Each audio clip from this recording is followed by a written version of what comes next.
MSW Media.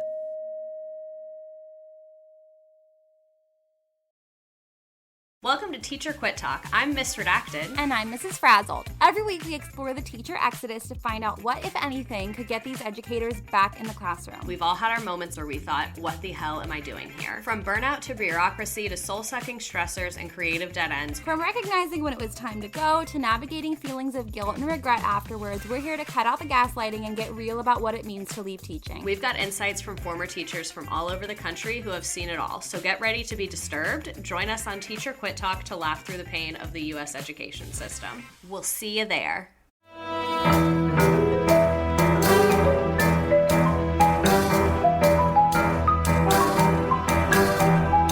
The rule of law is not just some lawyer's turn of phrase.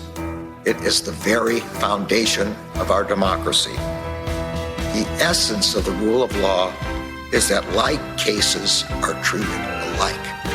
That there not be one rule for Democrats and another for Republicans, one rule for the powerful, another for the powerless, one rule for the rich and another for the poor, or different rules depending upon one's race or ethnicity.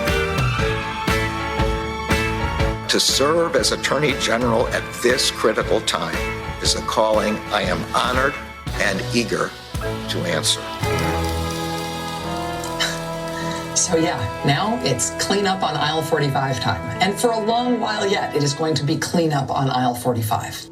Hello and welcome to episode 108 of Cleanup on Aisle 45. I'm your host, Allison Gill, also known as AG or at Mueller She Wrote on Twitter. It is Wednesday, February 15th, 2023. Happy belated Valentine's Day. I love you. I hope you got some chocolate and some flowers and some hearts and heart-shaped things. I like Valentine's Day. I'm one of those, so, sue me.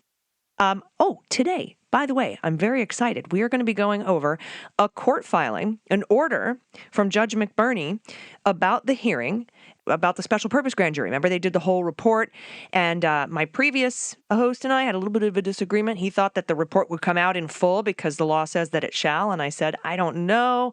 I think that Fani Willis doesn't want it to be put out, and Fani Willis came out and said in the hearing 3 weeks ago now, it's been 3 weeks, 3 weeks and a day, it was January 24th was that hearing.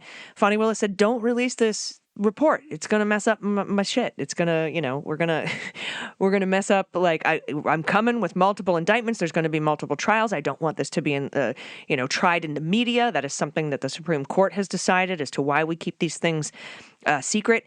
And what's really cool is that I was right about the reasoning too. I was kind of trying to guess why they wouldn't do these things, and we sort of knew. I mean, we all sort of knew, but I brought up a couple of examples, like with the Mueller investigation, that turned out to be true. It turned out to be, it's in here in the writings. We're going to go over this pretty much line by line, and I'm going to tell you about that. But first, I want to thank our new patrons. Some of them are returning patrons, and I appreciate you coming back. This show is free. Nobody's going to get, no patrons are going to get charged for this episode. This is free. It's also free to the public. Hello, public.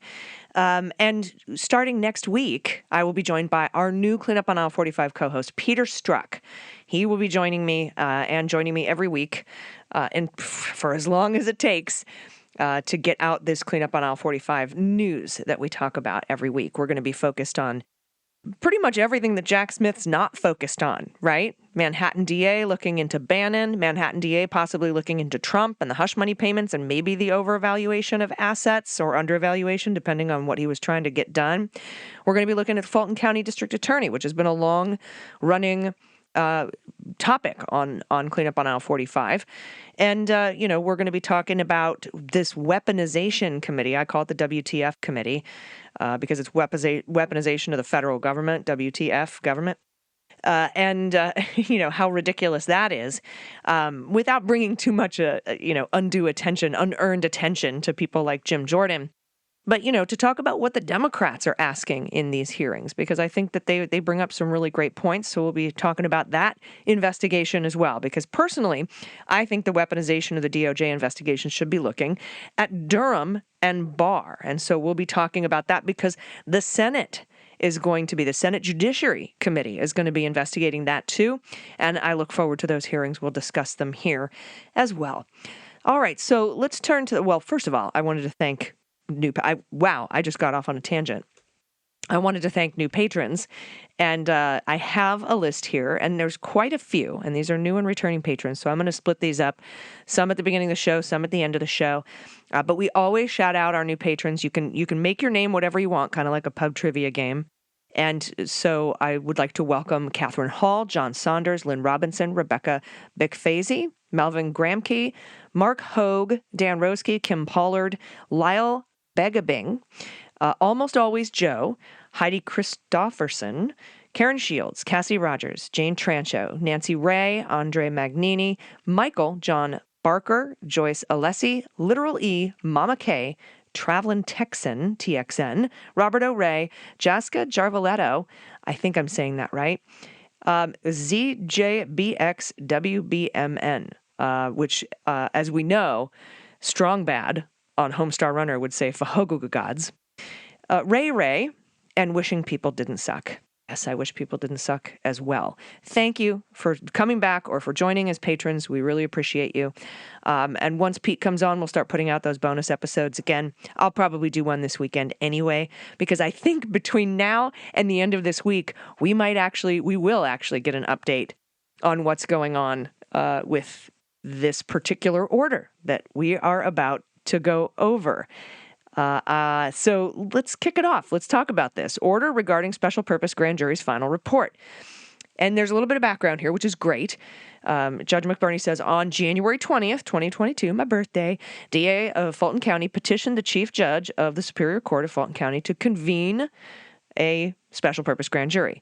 They voted, they convened the grand jury. The chief judge, having received a majority of the 20 judges' assent, issued an order authorizing convening the grand jury. On May 2022, 5 months later, the special purpose grand jury was selected and sworn in. In June 2022, it began receiving evidence and investigating the possibility of criminal interference in the 2020 election. Special Purpose Grand Jury, after hearing months of testimony from dozens of witnesses, submitted its final report to me, Judge McBurney, December 2022, pursuant to OCGA Sections 15-12-101A. In issuing its final report, Special Purpose Grand Jury also recommended that the report be published. OCGA Section 15-20-80. Upon reviewing the report, the undersigned, me, subsequently recommended to the Honorable Chief Judge Ural Glanville that the Special Purpose Grand Jury be dissolved. They voted. They took a vote. They dissolved it. The order was entered on January 9th, 2023. On January 17th, 2023, I convened a hearing on the question of whether the Special Purpose Grand Jury's final report should be made public. The DA presented argument, as did counsel for a broad collection of media interests. Those are the media outlets that were there. They wanted the whole report.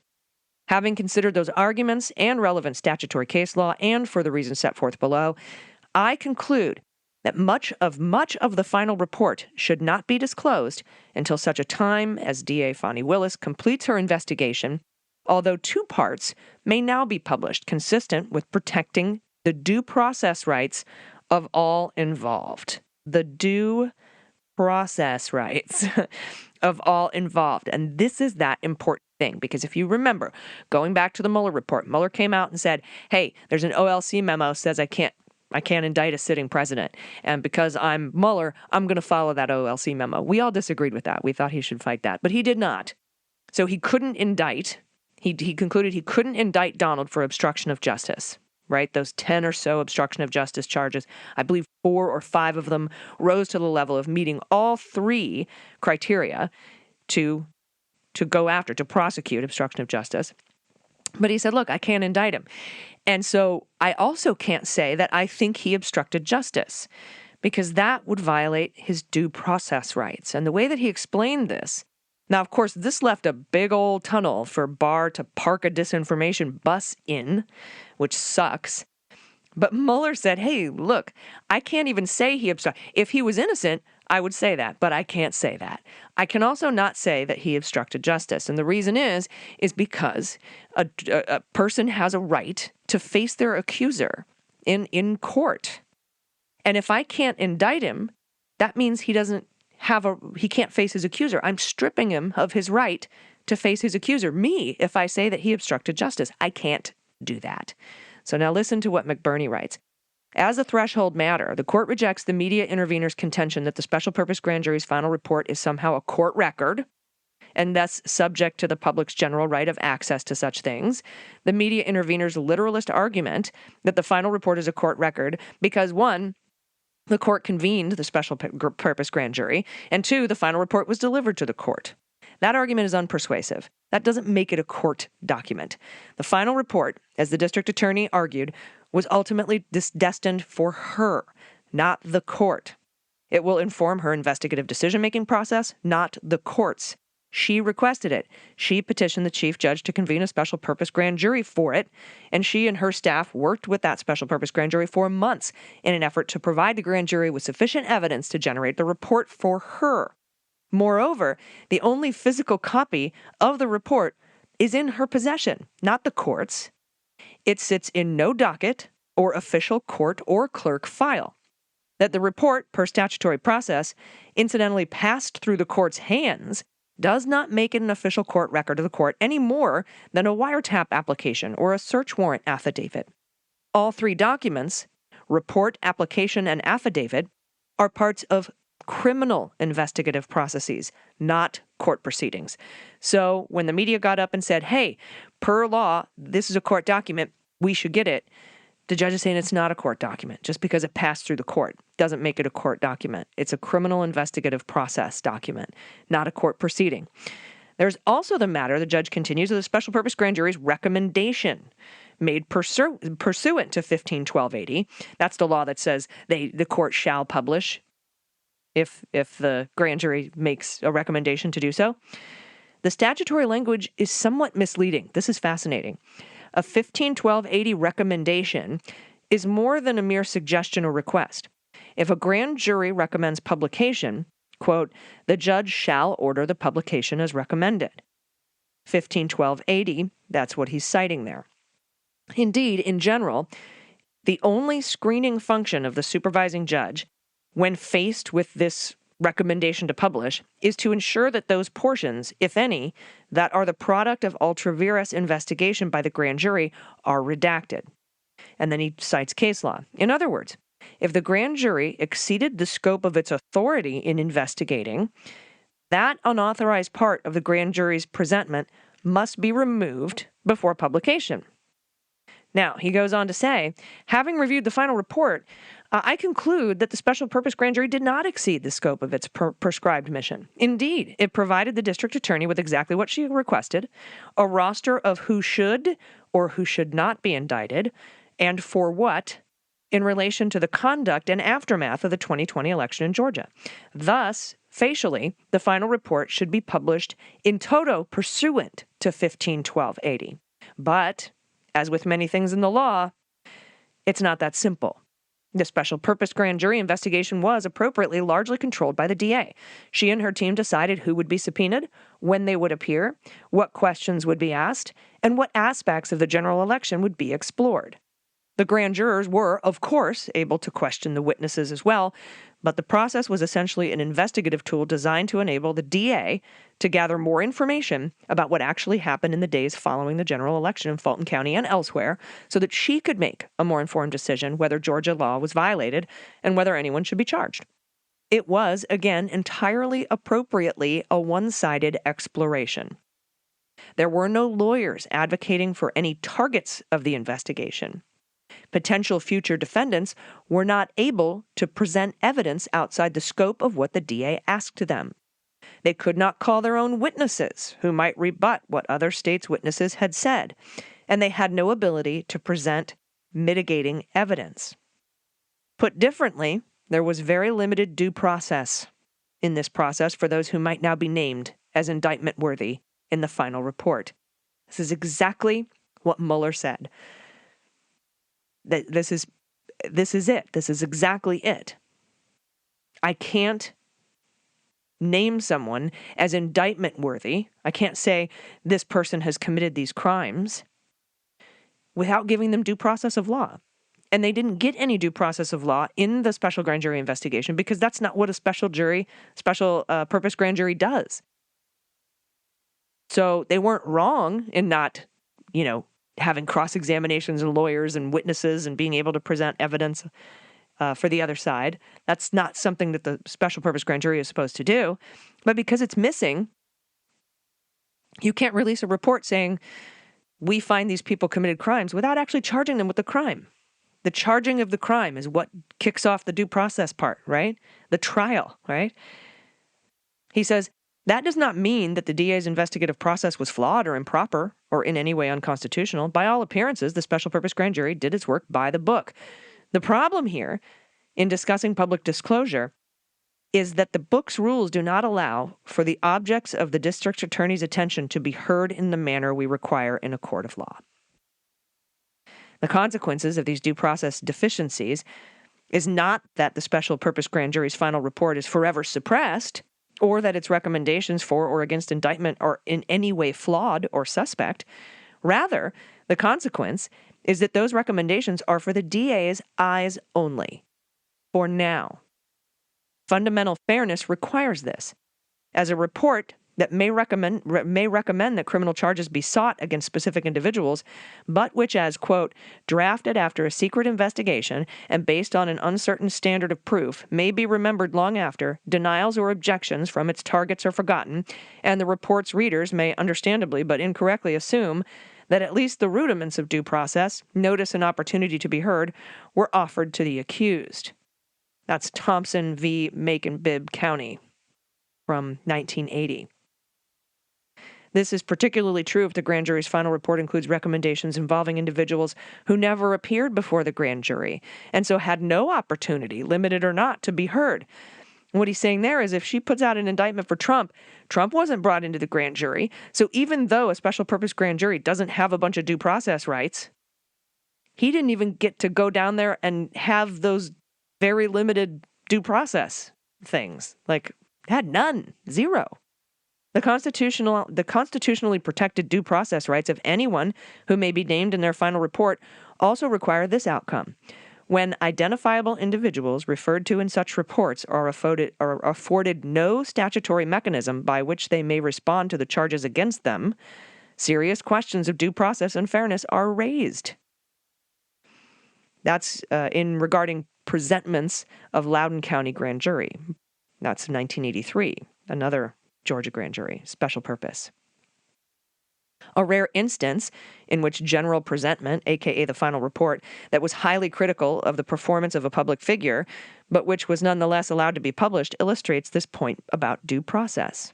So there is one rare instance where this happened, but he says it illustrates the point. It doesn't argue it. Vernon Jones, in an earlier political incarnation, served as the CEO of DeKalb County from 2001 to 2009. A DeKalb County grand jury, following its investigation into Jones's alleged misuse of county funds in demanding and apparently over-deploying a personal security detail, issued a scathing report. So a special purpose grand jury issued a scathing report about Vernon Jones and his misconduct. Jones wanted to quash the report, contending the grand jury was acting ultra vires when it criticized him.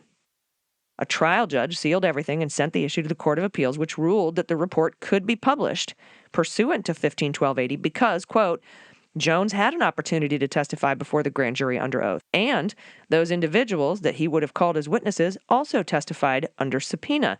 Therefore, any of his due process rights under Thompson v. Macon-Bibb County Hospital from 1980 were satisfied.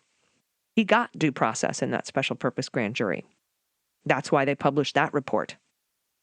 In other words, the judge says, the Court of Appeals determined that in that unique scenario, Jones, who testified and who had all the witnesses he would have called presenting his side of the security detail story testify as well, enjoyed sufficient due process for the report to be published. Here, however, for anyone named in the special purpose grand jury's final report who was not afforded the opportunity to appear before the grand jury, none of those due process rights has been satisfied.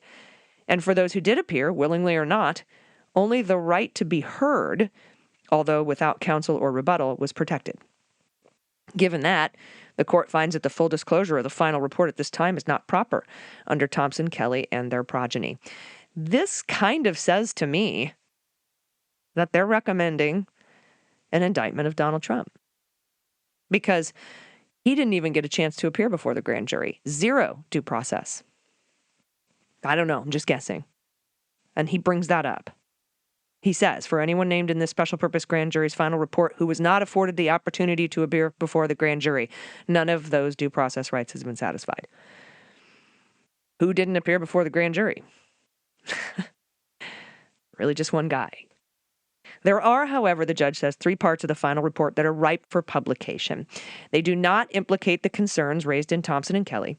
And while publication may not be convenient for the pacing of the district attorney's investigation, the compelling public interest in these proceedings and the unquestionable value and importance of transparency require their release. So people who are saying they aren't sure why he decided to release these 3 things, he actually spells it out here in this ruling.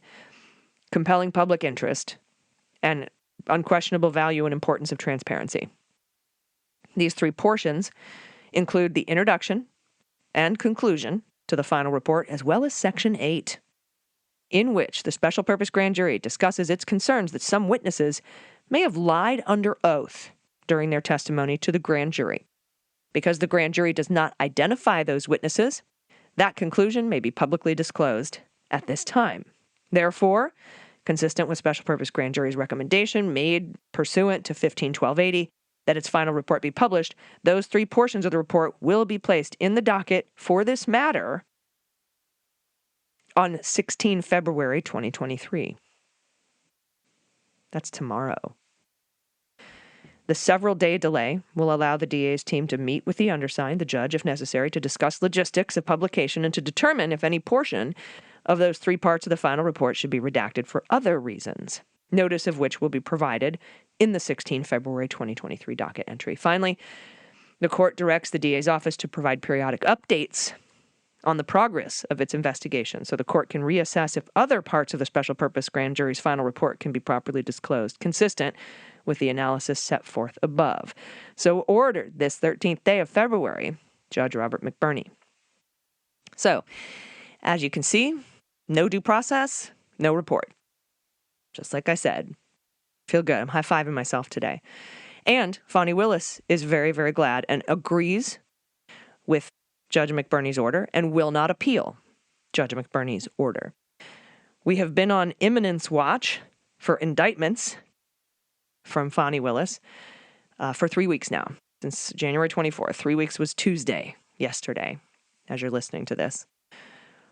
February 14th, Valentine's Day, was 3 weeks. Now, I said, people were like, oh, imminent, when's that? I said, hey, in government speak, imminent's about 3 weeks. We'll wrap up soon, is by the end of the year. And we're almost done, is like 4 to 6 months from now. So I might have reversed those last 2. Anyway, it's longer than we think. It's longer than like imminent to us now in this day and age means like 2 seconds. But 3 weeks was my guess. And it will be 3 weeks by the time this episode drops. So who knows what'll happen. And I'm also interested to see what comes out in that February 16th release, which I'll go over this weekend on the bonus episode for everybody. Very cool. All right, with that, I would like to read the remaining new patrons. Again, thank you for your patronage. Thank you for coming back. Pete Struck will be here with me next week. I'm very excited about that. And thank you so much to Andrew Burson, Sam Cohn, Jerry Brightbell, Daniel Herrera, Dalton Koch, Brent Casey, Conrad Most, Brenton Brooker, Chili Sunrise, Nixophile, Jason G., Blue Gemini, Wowbagger, the infinitely prolonged, Tom Jackson, L. Deb, Diana Whitlock, Sandy Dobbins, Peter Jones, Chris Cruz, Jen Saran, Elizabeth McIntyre, Rob M., Chris from Nanup, Western Australia. Welcome, Chris. And Beyond Disappointment. I feel you. Thank you very much, everybody. I'll be back next week, and I'll probably see you this weekend on a little bonus update for when this report does come out, and we can see what it says. Until then, I will talk to you next week with Pete Struck. I'm very excited. This has been Cleanup on Aisle 45. Cleanup on Aisle 45 is written, researched, and produced by Allison Gill, with editing by Molly Hockey. Our art and logo design are by Joelle Reeder and Moxie Design Studios, and our music is composed and performed by Adam Orr. Cleanup on Aisle 45 is a proud member of the MSW Media Network, a collection of creator-owned podcasts dedicated to news, politics, and justice. For more information, visit mswmedia.com.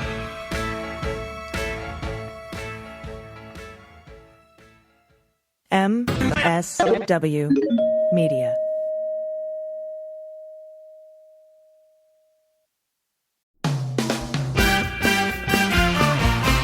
Season 4 of How We Win is here. For the past 4 years, we've been making history in critical elections all over the country.